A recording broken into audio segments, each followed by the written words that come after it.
Friends ఇక్కడ చూడండి బొగ్గు అనేది పైన మ్యాన్ పవర్ లేకుండా మిషనరీ ద్వారా ఇక్కడ అన్లోడింగ్ పాయింట్ పెట్టినారు. ఈ మొత్తం బొగ్గు అంతా షిప్పులలోంచి పైకి వచ్చి ఆ మిషనరీలో తీసుకొని ఇట్లా రైలు బోగిలలో వేచి పంపిస్తూ ఉంటారంట ఫ్రెండ్స్. చూడండి ఫ్రెండ్స్ ఎంత బాగుంది అసలు ఆ మిషనరీ చూడు, ఆ బెల్ట్ చూడు పైన ఫ్రెండ్స్. అలాగే మనం కోట రూట్లోకి బయలుదేరినామంటే సముద్రం బయటపడుతుంది ఫ్రెండ్స్. చూడండి సముద్రంలో ఆ పడవలు, నెక్స్ట్ అదేవిధంగా మనకు దూరంగా అక్కడ షిప్పులు కనపడుతున్నాయి, మీరు గమనించవచ్చు. మొత్తం ఎక్కడెక్కడ నుంచి వచ్చే నీళ్ళన్నీ కూడా ఇక్కడే కలిసిపోతాయి ఫ్రెండ్స్. చూడండి మనకు దూరంగా షిప్పులు కనపడుతున్నాయి, మొత్తం కంటైనర్స్ అవన్నీ కూడా కనపడుతున్నాయి. దీన్ని చూస్తే ఎట్టుందంటే గోవాలో మనకు బ్రిడ్జి పై నుంచి చూస్తే మొత్తం గిప్పులు అన్నీ కనపడుతుంటాయి చూడండి.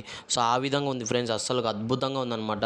ఇది ఏ రూట్ అంటే పోర్టులో నుంచి కోటకు పోయే రూట్ అనమాట. నెక్స్ట్ మనము పోర్టు కొనాలని చెప్పేసి లోపల పోతాన్నాము. సో లోపల పోయే మూమెంట్లో ఏమైందంటే ఇప్పుడు నేను చెప్తా చూడండి. వర్మ జన్మ ధన్యం అయిపోయింది. వర్మ లోపల పంపిలే, పాస్ ఉండాలట. పోర్టు కొనాలని వచ్చారు.